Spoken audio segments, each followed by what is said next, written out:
Olá pessoal, tudo bem com vocês? Sou eu de novo, professor Emerson, para trabalhar língua portuguesa com vocês da primeira série. Claro que antes de nós iniciarmos a aula, vou dar aquele recado que vocês já estão acostumados. Não esqueçam de entrar no Class, fazer a atividade que ali tem para vocês fazerem, porque daí, além de você adquirir o seu conhecimento, você também garante a sua presença, isso é muito importante. Mas se você só está assistindo às nossas aulas pelo YouTube ou mesmo pela TV, não tem esse acesso ao Class, não se preocupe. Entre em contato com a sua escola para que você possa retirar as atividades que precisam ser feitas. E eu gosto sempre de lembrar que fazer a atividade é uma forma de você se autoavaliar, de você perceber se você realmente está compreendendo aquilo que está sendo transmitido pelas aulas Paraná. Ok? Dado o recado, vamos para os nossos objetivos de hoje. Nós vamos conhecer um pouco das histórias de Luís Vaz de Camões e de William Shakespeare. Estão lembrados que em aulas anteriores nós trabalhamos poemas de Camões e de Shakespeare? Hoje a gente vai falar um pouquinho dessas pessoas para vocês. Reconhecer a importância dos escritores para a literatura mundial, perceber as características pessoais na produção de um poema e relacionar escritos dos autores com a atualidade. Tudo isso nós vamos fazer na aula de hoje. E para começar, como vocês já estão acostumados, nós vamos com um quiz. Olha lá, os gêneros biografia e autobiografia, sabendo que nós vamos falar de alguém, então a gente vai ter esses gêneros ali. Se diferenciam principalmente, então qual é a diferença? Pelo público-alvo, letra B, pela autoria, letra C, pela intencionalidade ou letra D, pela estilística, ou seja, pelo estilo do texto. O que diferencia esses dois ali? Claro que, se vocês estão lembrados das nossas aulas de formação de palavras, né? Vocês vão lembrar que auto ali seria do próprio. Então, nós vamos ter a diferença pela autoria. Biografia é uma outra pessoa que escreve sobre alguém e a autobiografia, a própria pessoa escrevendo sobre ela. E nós vamos começar com Camões. Olha lá. Luís Vaz de Camões, 1524. Ixi, professor, ficou ali um ponto de interrogação. Ok, porque existe ali um problema. Será que ele nasceu em 1524 ou será que ele nasceu em 1525? Como não se sabe ao certo, a gente coloca um ponto de interrogação. Mas faleceu no ano de 1580. Tem sua biografia envolta em incertezas devido à falta de documentação. Olha lá, nós estamos falando ali do século XVI. Então, essa falta de documentação prejudica o quê? Prejudica saber realmente a história do Camões. Acredita-se que tenha nascido em Lisboa. Lisboa é a capital de Portugal. E muito jovem mudou-se para Coimbra. Na época, Coimbra era assolada por uma peste. Certo? Então, nós temos ali tudo isso acontecendo com Camões, ele mudando-se muito novo. Tanto que existe ali uma ideia, será que ele nasceu em Coimbra? Será que ele nasceu em Lisboa?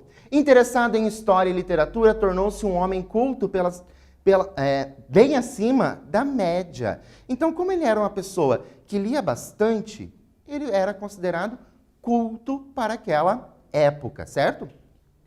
Retornou para Lisboa por volta dos seus 20 anos e instalou-se na corte. Nesse período, Camões, dado à boemia e aos amores passageiros, sofreu sua primeira desilusão amorosa. Estão lembrados de alguns poemas que nós trabalhamos do Camões?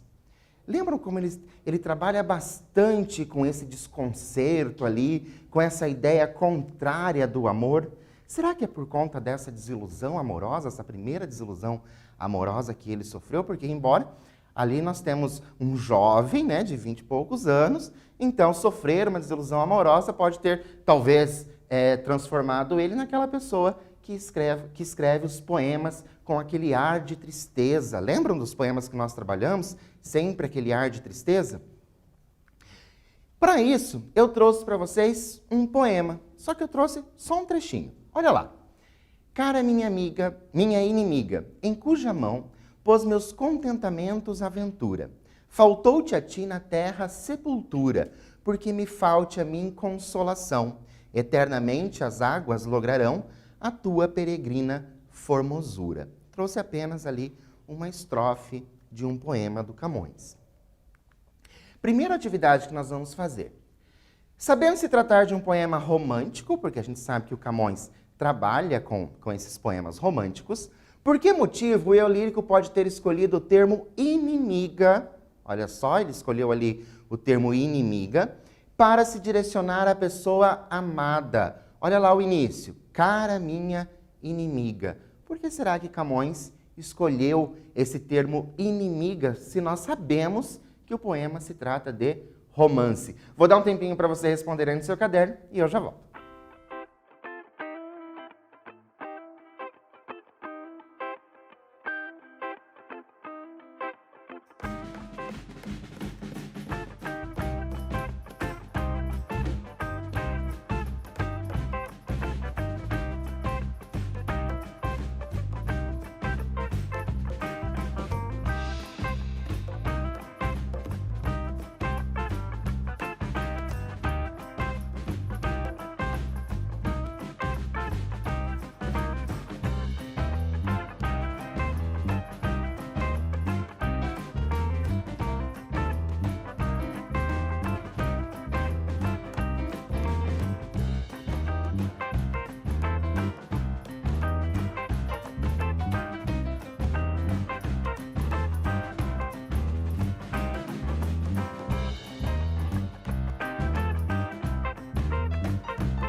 Então, conseguiram pensar porque ele utilizou esse termo inimiga para descrever ali, para se direcionar a essa pessoa amada?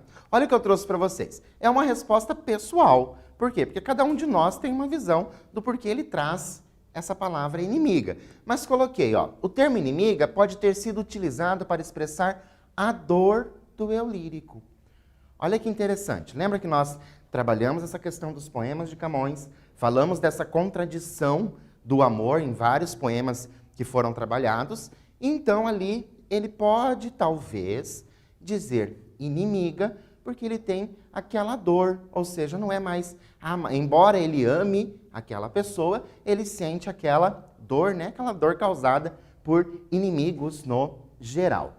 Continuando a falar de Camões, desiludido foi para Ceuta, que é na África, lugar onde perdeu o seu olho direito em uma batalha naval. Acredito que vocês já devam ter percebido ali que Camões não tem um olho, né?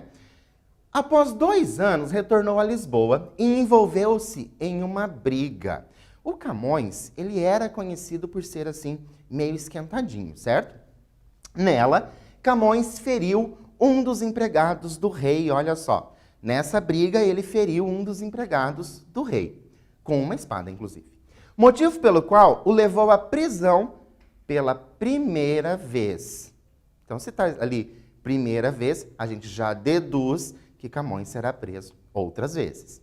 E há condição de servir o reino lá na Índia.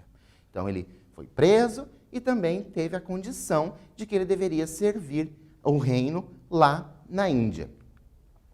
Anos depois, ao retornar para Portugal, a nau teria sido abatida por uma tempestade. Então, ele estava ali, né, navegando, e esse navio foi abatido por essa tempestade. E de acordo com alguns historiadores, Camões, segurando em uma das mãos, olha só, ele segurando em uma das mãos o manuscrito de Os Lusíadas. Lembra, a gente já falou dos Lusíadas. Conseguiu chegar à terra firme, mas deixou para trás uma de suas grandes paixões. Olha que interessante essa lenda, né? Não sabemos, porque alguns historiadores acreditam que isso tenha acontecido, que Camões fez o quê? O navio afundava, ali estava uma de suas amadas, e ele deixou a amada, mas pegou ali o manuscrito dos Lusíadas e saiu nadando com o manuscrito, né, fora d'água, saiu nadando apenas com um braço para chegar até a terra firme. E agora, lembram do poema que eu trouxe para vocês? Olha lá. Cara minha inimiga, em cuja mão pôs meus contentamentos a ventura, faltou-te a ti na terra sepultura, porque me falte a mim consolação. Eternamente as águas lograrão a tua peregrina formosura. É possível identificarmos a influência da vida pessoal do autor em quais versos? Lembra daqui, ó, da história que eu acabei de contar para vocês? Do que aconteceu? Ele tinha a amada naquele navio.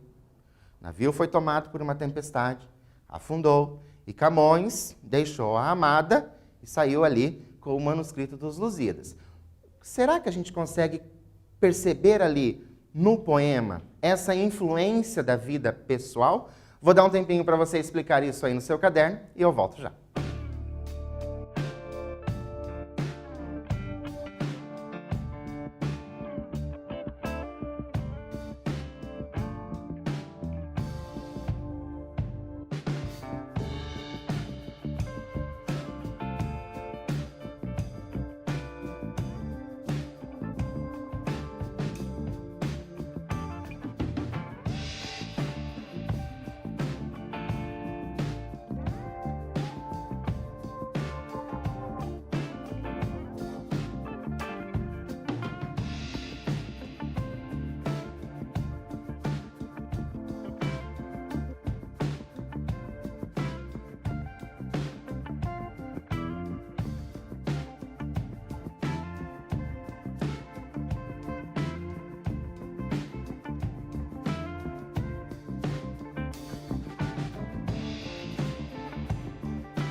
Então, conseguiram localizar ali nos versos se existem ali algumas indicações da vida pessoal de Camões, dessa história que eu tinha acabado de contar para vocês? Olha o que eu trouxe. Nós temos duas indicações, né? Terra, águas.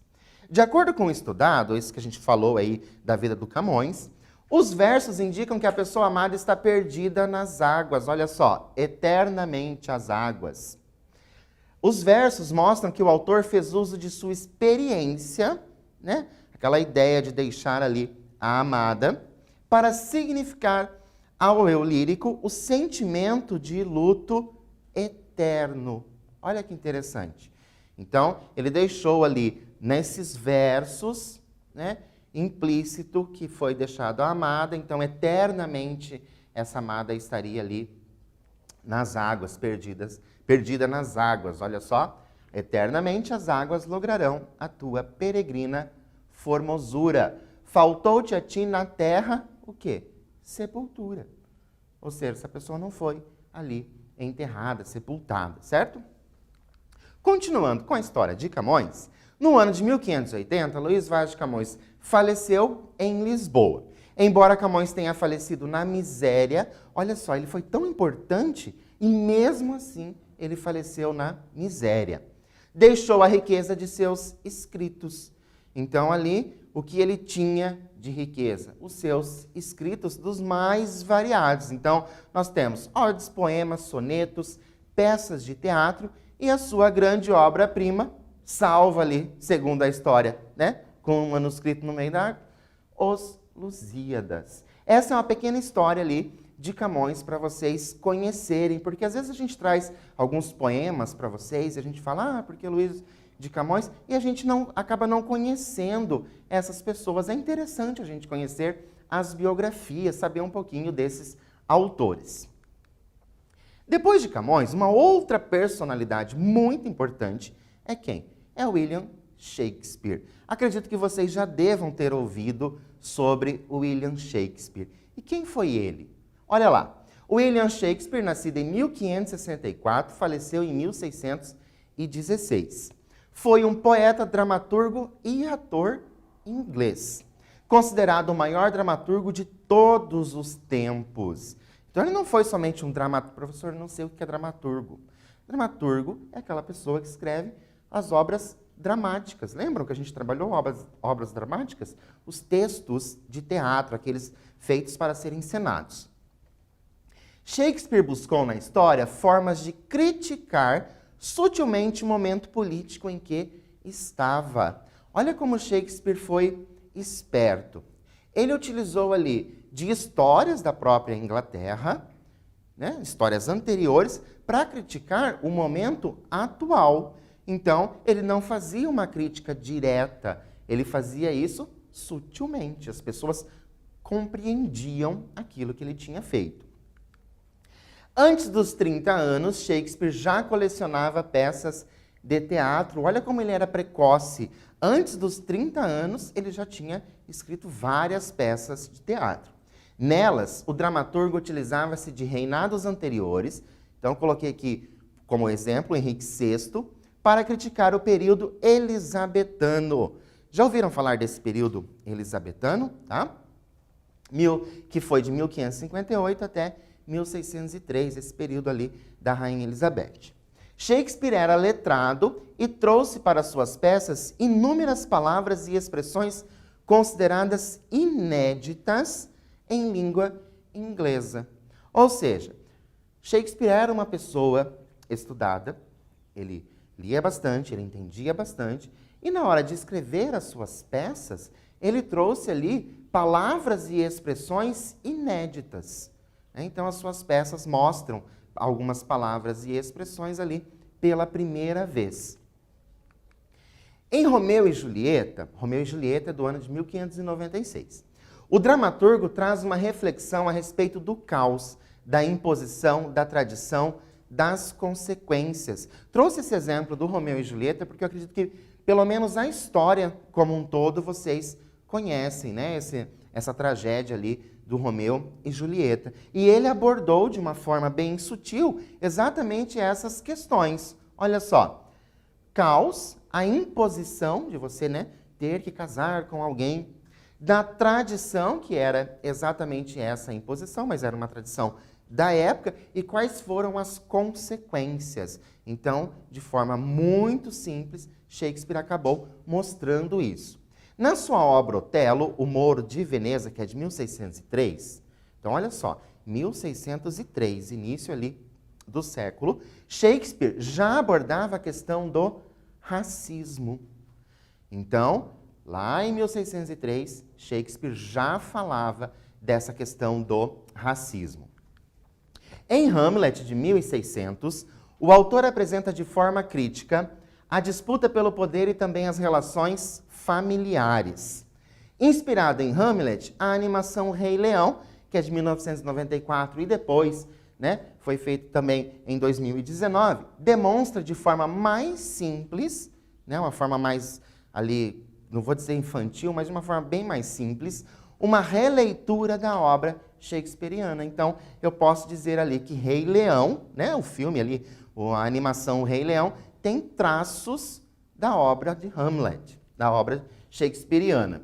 Na verdade, pouco se sabe de sua trajetória particular, tanto que existe um período chamado de Anos Perdidos.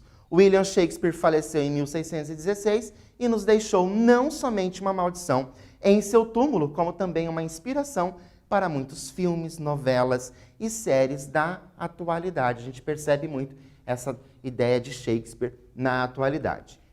Como atividade, vou deixar para vocês 3 afirmações, certo? Sobre Shakespeare. Vou pedir para que vocês façam a leitura das afirmações e escolham a alternativa correta. Vou dar um tempo para você fazer isso e eu já volto.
Então, analisaram as afirmações? Vamos ver quais delas são verdadeiras? Olha só, a alternativa C, a número 2 e a número 3.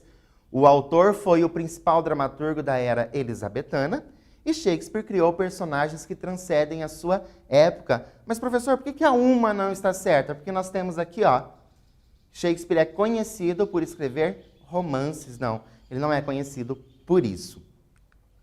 Continuando, Camões e Shakespeare se assemelham por: letra A, terem a mesma naturalidade; B, pertencerem ao mesmo período literário; C, serem conhecidos pela dramaturgia; ou D, inventarem termos da língua. Então, por que será que os dois ali se assemelham? Como eles são ali, mais ou menos, né, da mesma época, nós temos que pertenceram ao mesmo período literário. Só para a gente revisar, Camões e Shakespeare são importantes personalidades da literatura mundial. Os autores são influências de literaturas contemporâneas e compreender a história pessoal dos autores pode contribuir para a compreensão de alguns de seus textos. Deixo para vocês o brasilescola.com.br para vocês conhecerem mais sobre esses autores e um filme que trata da vida de Shakespeare chamado A Pura Verdade. Por hoje eu fico por aqui. Espero vocês na próxima aula e até lá!